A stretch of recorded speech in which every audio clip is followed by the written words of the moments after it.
Good afternoon, everyone.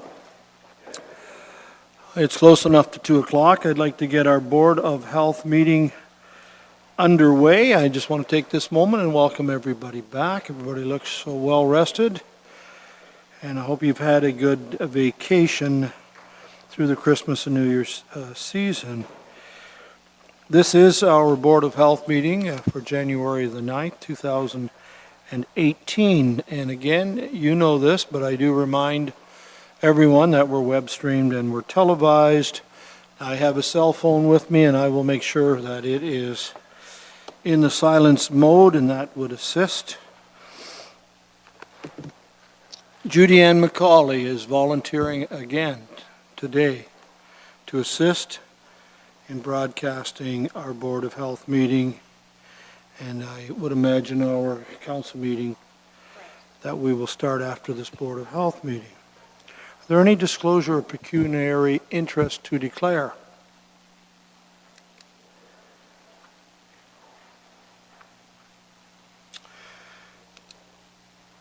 We have on your desk one addition to today's Board of Health meeting agenda, and that would be 3A. It will become 3A if you approve this, and this is a medical update on AGO recommendations, and that will become, if approved, 3A, and then the following two items would then become B and C. Could I get a mover and seconder to add that? Board Member Wells has moved. Member Brunton has seconded that the Board of Health agenda for today's meeting be amended to add item 3A, the medical update, AGO recommendations, and we'll just renumber accordingly under section 3. Those in favor of that update addition, thank you, that is carried, so we'll go with that. Stephanie, thank you. On page 3 are the minutes from the December 5th meeting. I have read them. I see no errors in there, but I don't catch everything. Is there any thing that you wish to bring to our attention on those minutes? If not, I'll declare them adopted as they are printed in your package. Staff reports is item 3. Dr. Locke, it's good to see you. I know that you have some sort of, I believe we've all been circulated with it. I'll find it, it's here. Would you like to give us an update? Hi, Marlene, and Susan is here. Good to see you, ladies. Thank you. Dr. Locke, please. Thank you, Mr. Chair, members of the board. I'd like to take you through my report for January, or really December last, and I apologize for its late arrival. But in the community here, if we start at number 1, there are local outbreaks. These are the local outbreaks that we're reporting at the moment, or long-term care homes that are in outbreak. Cedarwood Village here, that's been declared over from today. So you can see that mainly it's about normal for the time of the year. Some respiratory outbreaks and a couple of enteric outbreaks, gastroenteritis, that type of thing. These are usually viral as well.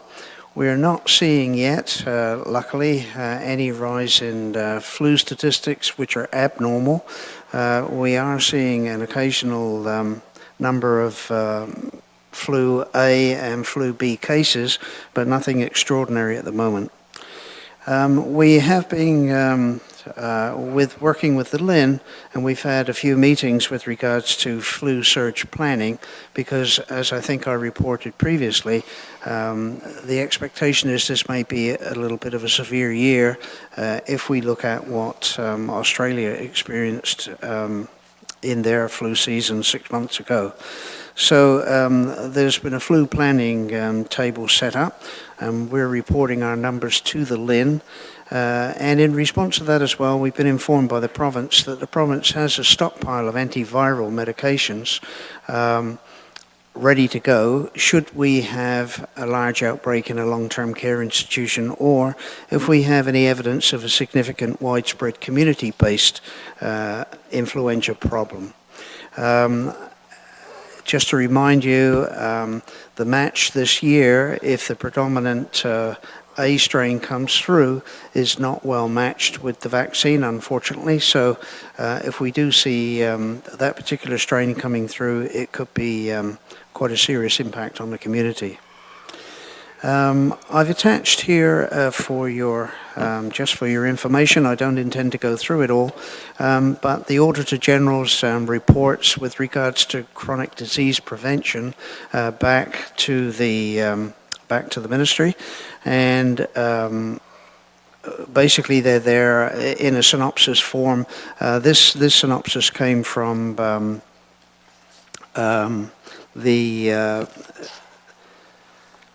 the president, I think it is, that's her proper title, Pegeen Walsh at Ontario Public Health Association.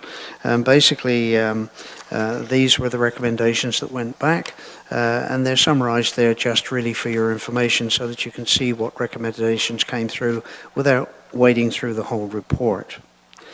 As you've probably been aware in the media, OHIP Plus is now law.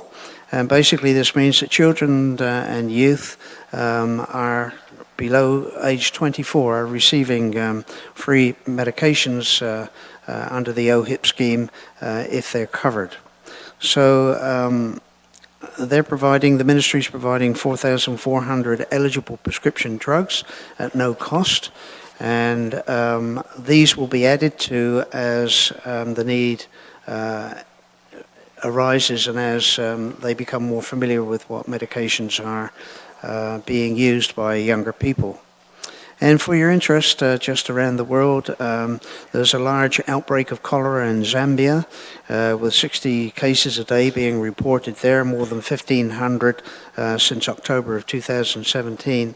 And I thought it was very interesting that in Malaysia they reported a MERS-CoV, and you remember this is the Mediterranean CoV virus that was reported, and we were concerned about because it was somewhat like a SARS scenario if this became widespread. But anyway, its natural environment is within camels, really, and this person that was exposed in Egypt basically went to Malaysia from there and had visited a camel farm and had drunk camel milk. So it's still out there, still a thing to be concerned about because we really don't have any significant treatment for it. Well, that's a summary of my report, Mr. Chair. Thank you very much. Questions? Mr. Brunton. Yeah, thank you, Mayor Luke. Just very quickly to Dr. Locke, and I'm sorry I'm hot face.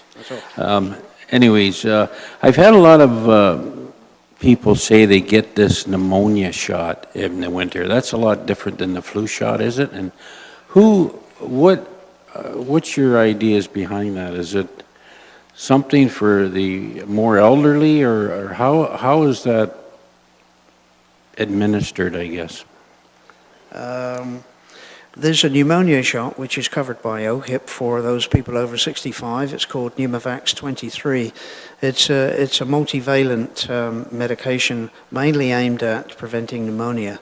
So one of the problems that we have associated with influenza, as you know, and as I've reported before, is the at-risk populations are the younger age group and the over 65s. So that this is a vaccine also that prevents the complications of influenza. It has no impact on flu itself.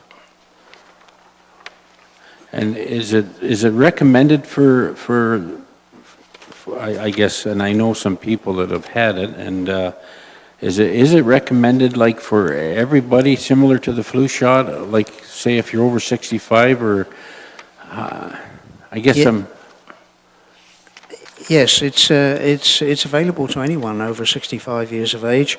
The primary care providers make the decision really on that as to whether or not the person that they're dealing with, their patient, has any predilection towards respiratory illnesses. Obviously, those people that have any chronic respiratory problems are at the top of the primary care list, but it is covered for everybody, and it's up to the primary care provider to make the decision which of his patients get it, and but it is available and funded for everyone over 65. And is it an annual shot, or is it something like a one-time? How is it administered? This has been this has been a sort of an area of a little bit of controversy because the actual length of the vaccine, the life of the vaccine, has not really been established. What they are recommending at the moment is anyone with acute respiratory illnesses or suffer from chronic respiratory disorders, they get it every 3 years, but it's not an annual shot. Okay. Thank you very much. Thank you. Mr. Oliver?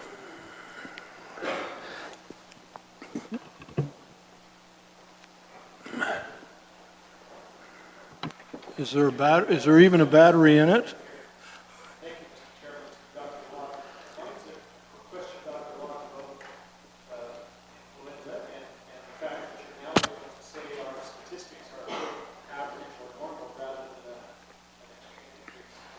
Are you aware, and to try and put a silver lining on the extreme cold weather we've had for the last several weeks, is there a correlation between extreme low temperatures and less prevalence of influenza in southwestern Ontario?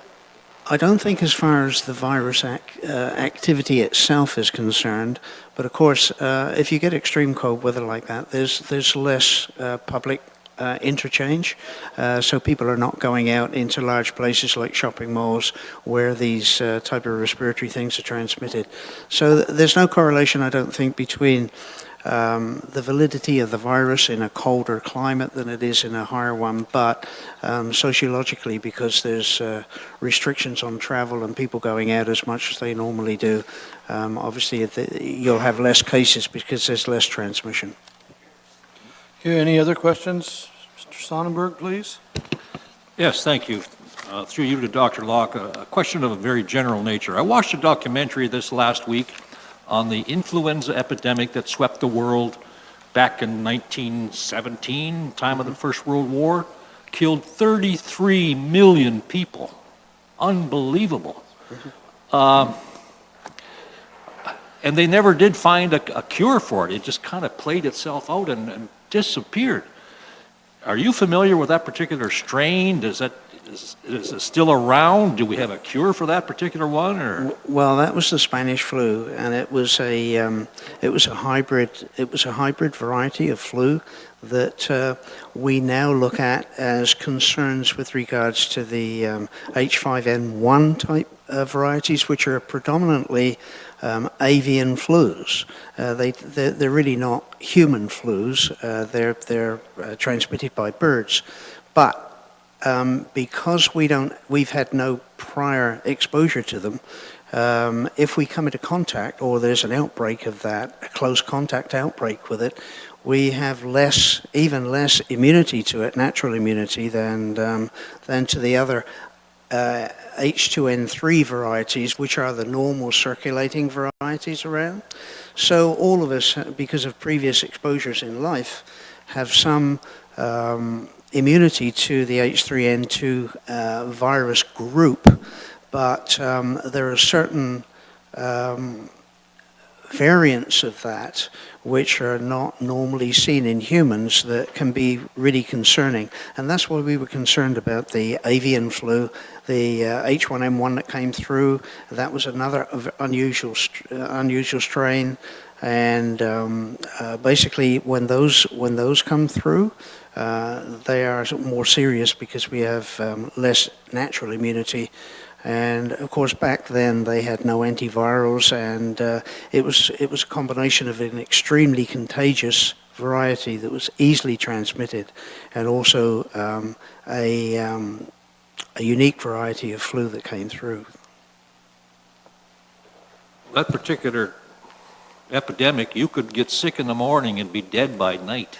It was just an incredible thing that traveled the world, and it was very interesting to watch. It was Yes. very enlightening.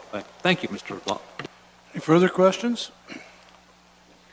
Not, I'll need a mover and seconder to receive this as information. Oliver Sonnenberg have moved and seconded that the medical update respecting the Auditor General of Ontario's recommendations be received for information, discussion.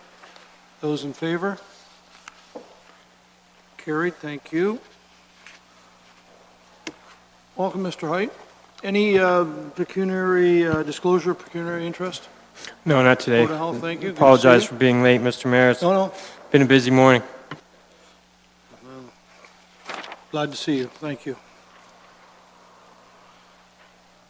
Let's go to 3B. I am on page 9 of the agenda. This is the staff report 1741. This is 2017 and 2018 public health funding and accountability agreements. Marlene, turn things over to you and your department. Thank you. Thank you, Mr. Mayor. I'm going to ask Ms. Taylor to present the next few reports in the agenda this afternoon. Susan? Thank you, Mr. Chair. Through you to the Board of Health. The purpose of this report is to request that the Board of Health direct staff to sign the amending agreement, number 5, of the accountability agreement. It's effective January 1st, 2017, that will allow us to accept base funding for the year 2017 and the approved one-time additional funding grants that were awarded for the 2017-18 fiscal year. The overall 2017 approved allocation is $5,669,000, and this is an increase of just shy of $50,000 from the 2016 budget.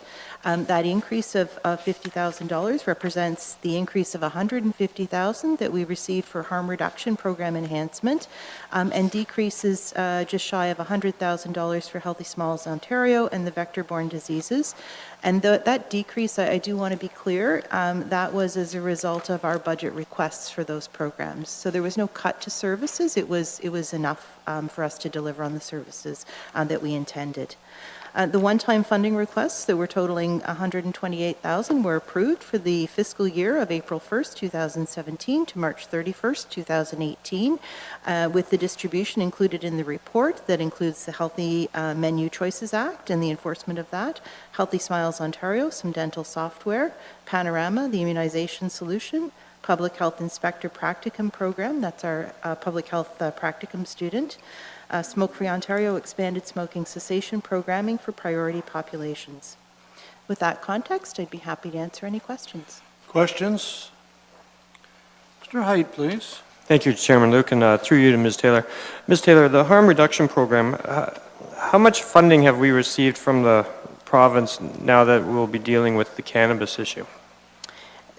Through you, Mr. Chair, to Councillor Height, the funding that we received for harm reduction was specific to staff, and it is what has allowed us to hire a full-time public health nurse and a half-time program assistant to allow for the dissemination of naloxone specific to opioids.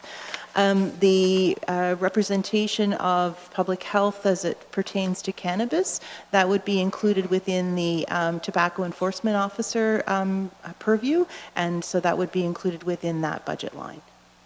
Now, I have to assume that there would be more than that, than just an enforcement issue for the cannabis issue, like more in line with the opioid problem. So are they giving us any more money for it, or are they just pushing it down to us and saying, here, you deal with it? So through the chair to the Board of Health, at this point, the enforcement is the focus.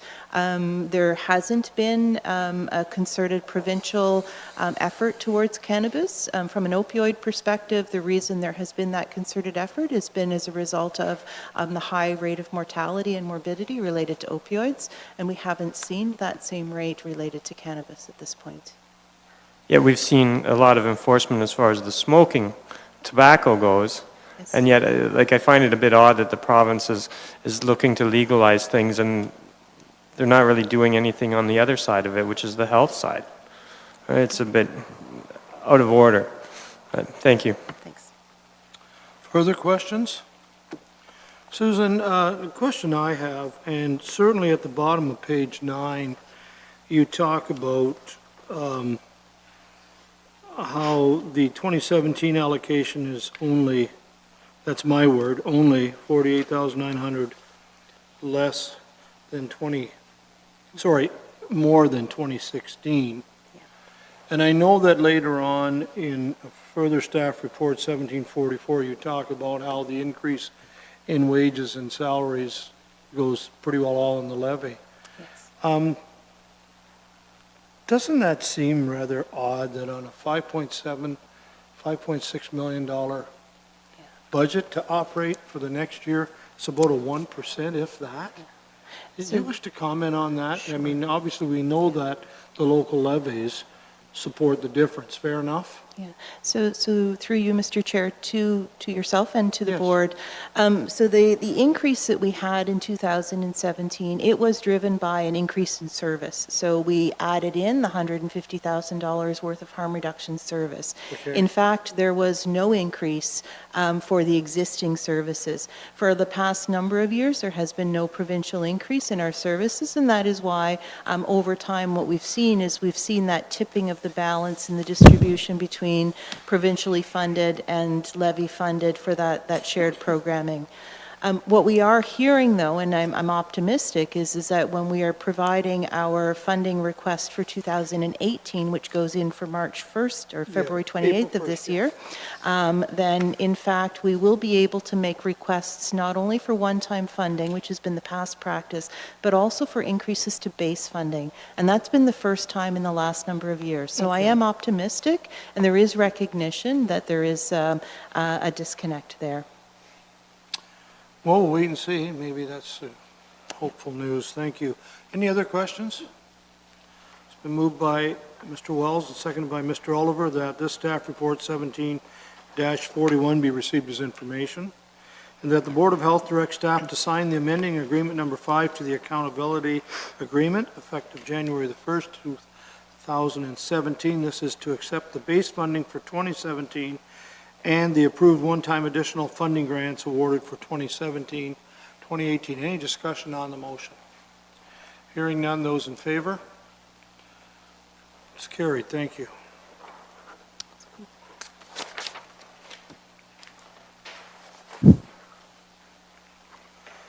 And our last staff report, page 21. This is staff report 17-44. This is an update on the implementation of modernized Ontario public health standards. Marlene? So through you, Mr. Chair, to the Board of Health. The purpose of this report is to provide an update to the Board on the implementation of the modernized Ontario Public Health Standards, and to acknowledge that these new standards will provide the context for our health unit's decisions and prioritization of resources moving into 2018 and beyond. Members of the board will recall that there are several components to this modernization. We've got the modernization of Ontario Public Health Standards and the accountability framework, and that identifies the actual core business of public health. We also have the LHIN renewal and the public health work stream, which looks at the role of public health in an integrated health system planning context. We have some work that's been happening with the Health Protection and Promotion Act and its associated regulations. And what that does is it addresses the legislative and regulatory changes that are needed to support those modernized standards and accountability. And then finally, we've had the work of the expert panel, and that provides advice to the province and to the minister on how public health should be organized to function effectively within an integrated system. The report identifies a number of key highlights so that you are informed of the current status. And next steps for us in the Public Health Department include establishing the approach and supporting infrastructure for public disclosure of health inspection data, developing an inaugural annual service plan and budget submission, which will be due on March the 1st, based on the newly refined operational plans, engaging in preliminary steps to deliver on the new school health standard, and that includes the vision screening. That takes effect September of 2018. And then finally, we will continue to contribute to the LHIN anchor table and use that as a vehicle for meeting the accountabilities that are defined in the LHIN engagement guideline. With that overview, I'd be happy to answer any questions. Thank you. Board members, any questions? Mr. Oliver? Thank you, Mr. Chairman, and thank you, Susan. On page 2 of the report, the protocols and guidelines that are referenced there, which have just been released, you said November 16.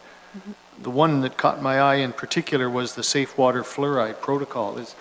Is this a new definitive statement by the ministry on the benefits or risks associated with fluoride in drinking water?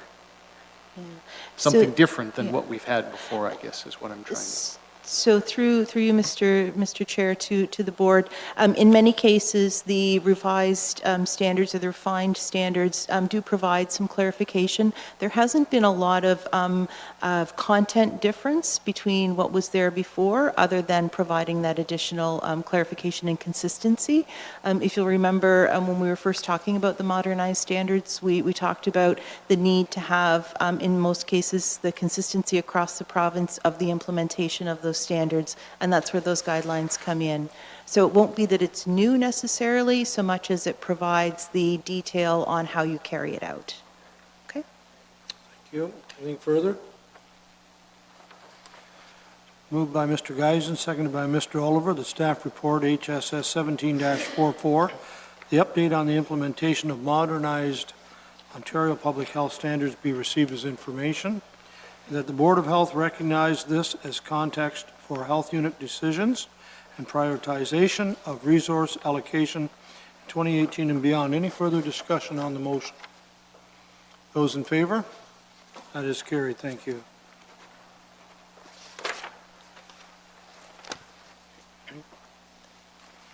For A, you can find HSS 17-43 on Human Resources Report to the Subcommittee of the Haldimand Norfolk Board of Health. I know the ladies are involved. Aaron, good to see you. Welcome. And Mr. Sluchenkov, good to see you. Who wants this? Susan, we'll start with you then, and we'll take it from there. We will. Thank you very much. Thank you, Mr. Chair. Through you to the board. This report is, as you will remember, the output of one of the recommendations from our operational audit that did ask us to include some additional detail to our advisory committee and to our Board of Health. And so it does represent the first of our human resources reports that will be coming to you on a quarterly basis.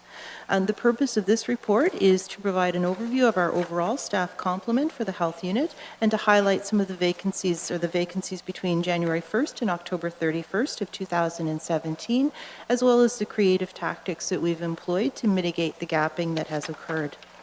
And the report outlines the overall staff complement for the health unit, which was 85.45 full-time equivalents, and discusses the approaches to address vacancies. The size of our health unit, and this is important to note, that it is proportional to our population, but we are in fact a small health unit. Despite that, we are called upon to deliver a full array of services. One of the challenges that we have is that recruitment of specialized staff can require several postings and may span a period of many months. And the impact of that vacancy is felt strongly because in most of those cases, that individual is an N of one. So we may only have, for example, last year, we only have one epidemiologist in our health unit. We had a vacancy that became available in February, but wasn't filled until July, and that was despite multiple postings. So it does take some time for us. Staff in this past year and certainly moving forward will continue to proactively monitor our staffing complements and will work to anticipate vacancies and to minimize the gapping that does occur when those vacancies happen.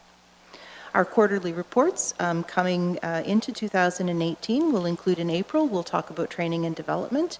In July, we'll speak to organizational culture. And then in September, we'll speak to a comprehensive student placement program for post-secondary professional students as we look to expand and formalize growing some of our own professionals here in Norfolk County. With that context, I'd be happy to answer any questions. Thank you. This is an eye-opener to me reading this report, believe me. Yeah. Had no idea. Yeah. A lot of work keeping things Yeah. going. Do you have some questions on this report, Ms. Taylor? Mr. Oliver? Sorry, Mr. Chairman, to be asking questions on each report, but this, No, it's good. I think we all found this one quite interesting.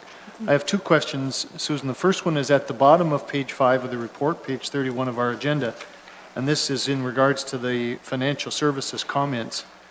It's a significant amount of money. You indicate there that a total amount of 7.7 million for salaries and benefits within the health unit, and we have recognized a positive variance for approximately, well, the variance, I guess, 10% of that. In other words, we've spent 90, there's 10 essentially unspent because of the vacancies. Yes. And am I correct in reading this will probably carry, this is typical? Is this a normal year or abnormal? Well, that's my first comment, I guess, or question.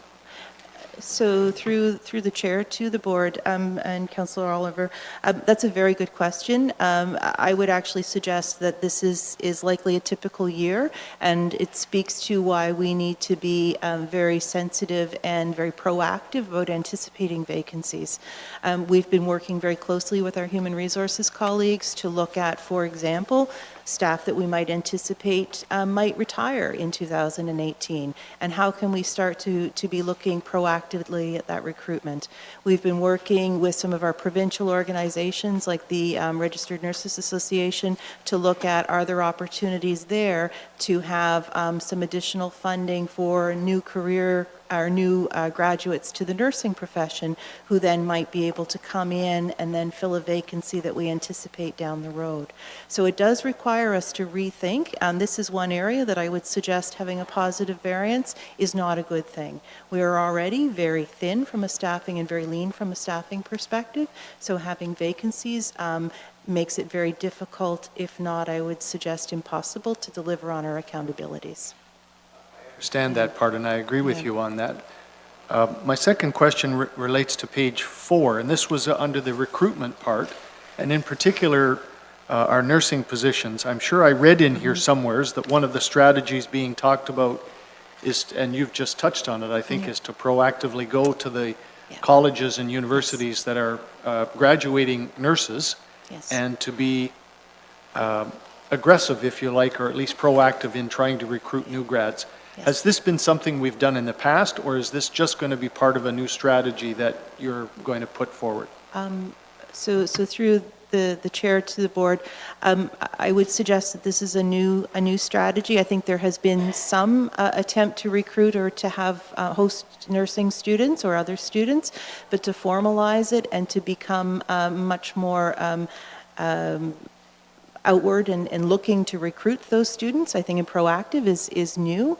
I think the other piece to it is that there are some provincial funding pots, as this one I described for nursing new graduates, where we can get some funding for the first 6 months that they're working here, and in exchange, we know then we have somebody who can move into a position, pending the recruitment process, of course. The other thing we've done is we've moved to add some casual nurses to our pool so that we have that ability if we've got periods of time between when one employee leaves and the next one begins, that we can offset some of that demand. Thank you. Mr. Height? Mr. Chair, my questions are in those same two topics too. I guess I'm looking at the nursing side of things, and I see what we've lost 5 permanent and 2 temporary people, and yet we're only looking for casual employees to replace them. Is it because you can't find the 5 employees to work permanently? Oh, no, and through you, Mr. Chair, I should clarify, it's not that we're only looking for casual employees. This is in addition to the recruitment. So of course, if there's been a permanent full-time employee, we're looking to recruit a permanent full-time employee. The issue is that it takes a period of time to do that recruitment by the time you post and go through the interviews and reference checks and so forth. And in that period of time, then there's nobody in that role. So having casual nurses who can then step in for those few weeks is certainly very helpful. The other thing that we find sometimes happens, which can be a very good thing, is that nurses move within the organization. So somebody might move from one team, be the successful applicant, to another team, but then what that does is it leaves a vacancy in their team. And so having that casual pool who can help bridge that gap. Okay. Now, how long does a vacancy stay vacant and unfilled if you can't get an applicant? Do you just leave it on your books forever? and put out an ad every 3 months or something to that effect?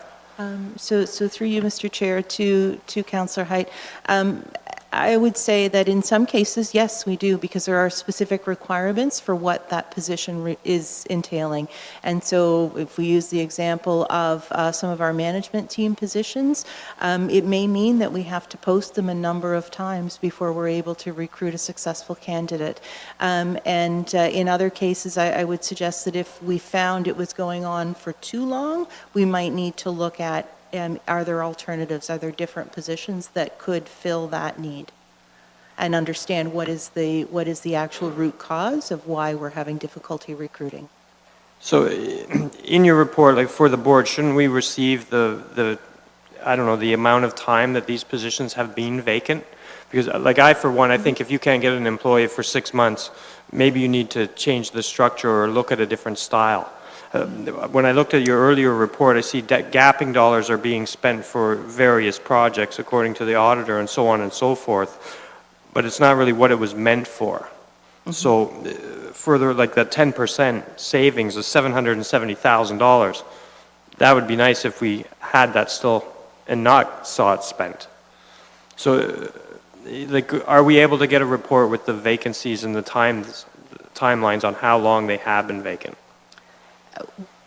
Through you, Mr. Chair, we could. It would be really important in that analysis, and we do have that information. It is important in that analysis to then unpack what have been the reasons behind. So, for example, if we post a position and an existing employee is the successful candidate, and then we have to repost their position or post their position, then the ultimate time to fill that one vacancy may take quite some time. And that's a very different scenario from when you're recruiting into a very specialized skill where there aren't very many of those individuals in the province. I agree with that, and that'd be nice if it was on the report so we could see and then make some decisions. $770,000 is a lot of money to sit in the gapping thing, especially if you step over into a budget, you have a lot of extra room in there that isn't transparent per se. All right, thank you, Ms. Taylor. For sure. Mr. Sluchenkov, wish to add to this, please?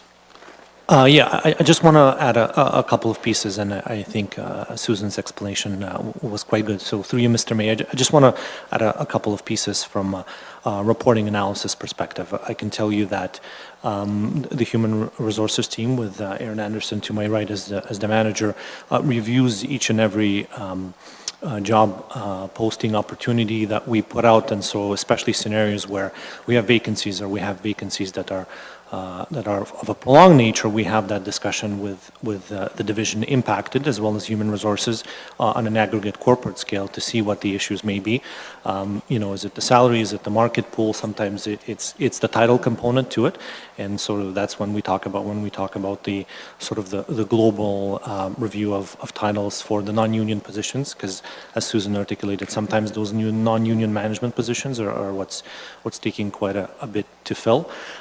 Just from a general reporting perspective, and I get quite obsessive about numbers, and we've had these conversations with Aaron quite early on. I like metrics. I like having sort of robust systems where we're able to track, and sometimes it's about building those frameworks so we're able to understand what's happening generally in the marketplace as we're getting applications, what kind of applications that we're getting. From a reporting to council perspective, I think there's sometimes a fine line between how detailed that is. I would want to caution about reporting that identifies sort of too explicitly what the applications are, because sometimes the determinations that are made at the divisional level, the human resources, about the qualifications of specific identifiable individuals who've applied for these jobs, quite honestly, putting council in a position of sort of reviewing all those names and qualifications. So that's where, sort of, quite honestly, from a personal perspective, like to keep it as much from an aggregate perspective, but still giving council a good idea of what's going on and the things that we're working on. So that's just my sort of general pieces to build on what Susan's already stated. Thank you. Anything else on this report for information purposes? Moved by Mr. Oliver and seconded by Mr. Wells, that staff report HSS 1743, Human Resources Report to the Subcommittee of the Haldeman Norfolk Board of Health be received as information. Any other discussion on this report? To the motion, those in favor? Carried, thank you. I believe there's one item left of communication for us this afternoon, and it is on page 35. This is the Bicycle Friendly Community Award Program, so it's good news, and I think, Marlene, you're going to, do you wish to, are you just open for any questions? Thank you, Mr. Chair. Just if there's any questions, It's a memo, I we'd be recognize happy that. to answer them. Yeah, I didn't realize you could ask 91 questions on cycling, but they're there. I'm sure you can find more. But I think if I just may add a comment, an honorable mention on this for, I would call us a relatively small municipality compared to some that won awards. I think we're doing a great job here promoting fitness and specifically cycling. Any other discussion or comments on this information? Go ahead, Councillor Oliver, please. Thank you, Mr. Chair. I thought it better be consistent, ask one on this one Absolutely. too. I was really happy when I saw this information memo, and I too congratulate staff. Marlene, I saw a number of things in their suggestions to us, which kind of got me a little bit fired up and a great idea. And I'm just going to pick one as an example.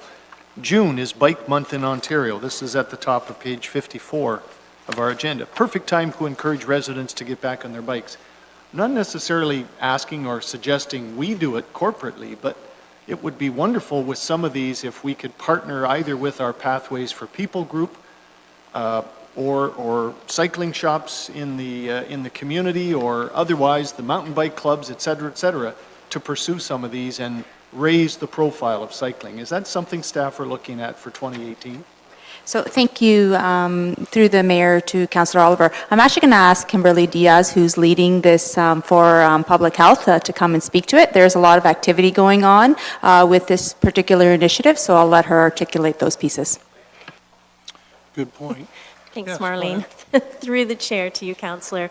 I wish I had brought the operational plan, but Michelle Crowley is our health promotion specialist who leads these initiatives around bike-friendly pathways, and she does partner up with the Pathways for People. And so I do know that there are a lot of initiatives. I don't have the specifics with me, but if I'm not correct in saying this, Michelle will certainly correct me when I get back. But I do believe there is an initiative in June that is targeting Bike Month. So yeah. Yeah. And she's also very involved, with some other leaders around the county to make sure that when we submit that application that we're considering all of the other areas of the municipality that might have an impact on making people more active in our community. Mm-hmm. Thank you. Mr. Black? Thank you, Mr. Chairman. And just below that on page 54, there's an item there that's kind of piqued my interest, and it says, provide bike valet service. And I always thought, valet, is that, it's like this guy that dresses, some la-di-da aristocrat, or somebody that comes out and takes the keys and parks your Ferrari or your Aston Martin. So what is this all about? Like, do you have to have a really, like $1,000 or $5,000 bike to have, the keys thrown at you and the bike parked? Through the mayor to you, Councillor, that kind of sounds like what it is, I would imagine. I don't really actually have any specifics to it. I do see that there's a link there that says for bike valet, so if we want some more information, we might be able to click on that. But I think what this is just really trying to get at is to really optimize how we can and promote and reduce some of those barriers to being physically active at some of these events, and to really consider how do we sustain that, how do we make our environment a healthier place for everybody by promoting bike-friendly activities. Really what I was looking for. I thought maybe it was a job opportunity for me in the summertime. I'm all for that. Moved by Mr. Geisen, seconded by Mr. Wells, that staff memo, Bicycle Friendly Community Award Program be received as information. Any discussion? Those in favor? Carried. Thank you very much. We'll go to other business. Mr. Oliver, any other business? Thought I'd get that out of the way. Okay, is there any other business to come before the board this afternoon?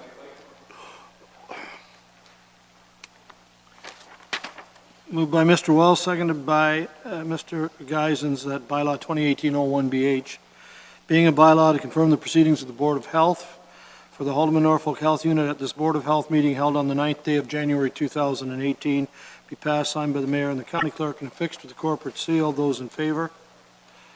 Thank you very much, everyone, board members and staff. We are adjourned from the Board of Health, and we'll turn it over to the chair for when he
Mr. CAO, how are you? I am well, sir. Cowboys and Lions fans can all just sit back and say, better luck next time. But the beautiful news is we've hired our coach, which I was very happy about. And the defensive coordinator from the Patriots is the lead candidate. So we stole Quinn from them to be our general manager 2 seasons ago, and now we're going to steal their number 2 coach. Yeah. And the Patriots are not going to make it, so this is wonderful. There's a very silver lining. Okay, let's hope. We can only hope. Yes, sir.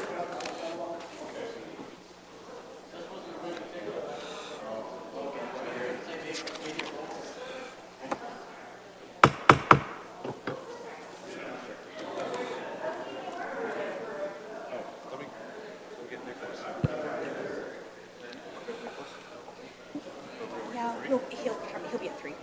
Okay. Good afternoon, everyone. Welcome to Council and Committee for January 9th, 2018. I would like to remind everyone that our meetings are web streamed and televised. For those in attendance, I would ask you to ensure your phones are silenced. I would like to thank our camera volunteer, Judy Ann McCauley, for her continued work. Approval of the agenda. There are no changes to the agenda. Can I have a mover and seconder to approve the agenda as presented? Councillor Height? I would like a change, Mr. Chair. I believe, Stephanie, you have it there. Would you be able to read that out? Through the chair, Councillor Hay asked that we draft something to be read at Council and Committee that he has moved, that a closed session verbal report by the chair of the Long Point Region Conservation Authority respecting an identifiable individual be added as item 13B. Any problems with that? I need a seconder. Seconder, Councillor Black. All those in favor? Thank you. So that'll happen. Okay. Yep.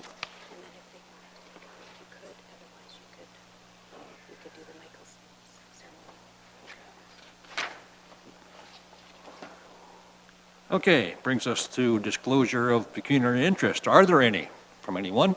Seeing none. There are no consent items or presentations today, so we will now move to deputations. No, we're not?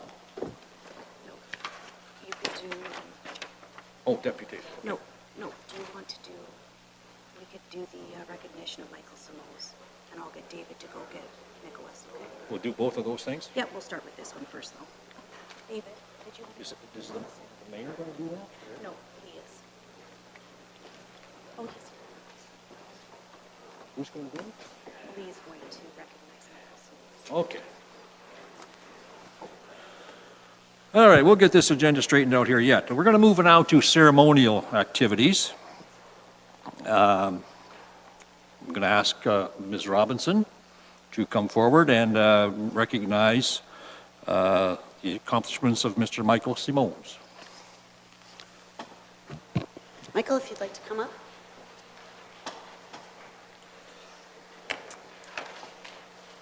On behalf of Norfolk County staff, we're very pleased to announce that Michael Simos, who has been an employee with us for about 4.5 years now, has completed the requirements and he's now a licensed professional engineer in Ontario. Michael is a graduate of McMaster University, and I'd like to please everybody join me in celebrating Michael's accomplishment. We're very proud to have another professional engineer here on staff in Norfolk County. Congratulations, Michael.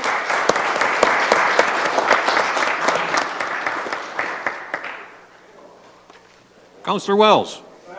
Question, Mr. Chair. Now that he's a professional engineer, does his salary go up? I don't think so. So we're going to do... Yep, now we'll have David introduce Nicholas. Okay, the second item in ceremonial activities will be our introduction of our new county solicitor from... Okay, Mr. Cribbs, would you do the honors, please?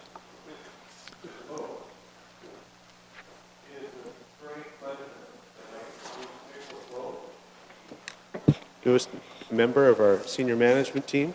Mr. Loeb comes to us most recently from Middlesex County, where he was the assistant county solicitor. Did undergrad degrees at University of Ottawa. And we argue over whether he went to the number 1 or number 2 law school in this country, but Queen's is good any way you slice it. So Nicholas Loeb, newest member of our team, this is his first day.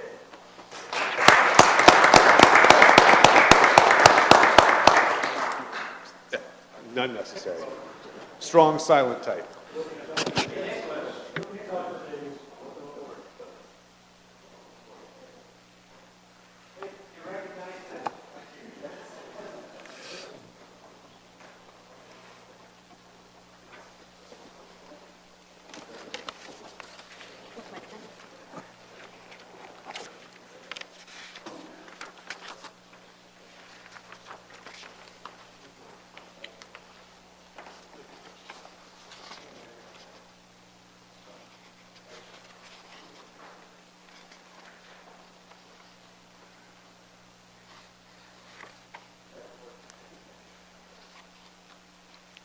Thank you, Mr. Cribbs, and welcome, Mr. Loeb. All right, let's go on to communication items. We have one communication item on today's agenda, which is the 2018 draft Long Point Region Conservation Authority budget. We'll need a mover and seconder to receive the communication item for information. Mr. Height, Councillor Geisen seconds. All those in favor? Okay, let's have some discussion if required. Go ahead. Councillor Black? Okay, Mr. Chairman, I know in the past, and I was on the Conservation Authority when Jim was the general manager, and it seems that everything changes over years. What actually is the procedure for approving? I know at one time, each municipality had to approve the budget. We had presentations and there was approvals, and then at some point, we actually directed votes, and all of a sudden, that process seems to have disappeared. What is the actual procedure now? Is it just to present it here and receive it as information, and that's the end of it? Who has the answer to that one? Go ahead. At the moment, this item is here before you basically as an FYI. To be able to deal with it in substance, to do that during the budget process. So today is not a day to do anything more than see the correspondence, read through it, understand where they're coming from. There's a deeper question as to what council can and can't do from, with respect to a budget presented by a conservation authority. And the very short version is there's not much that a municipal council can do with the amount assessed to it by the Conservation Authority. You get to that by your direct representation and the decisions that board makes. That's our control, if you will. And Mr. Chairman, I wonder if I could ask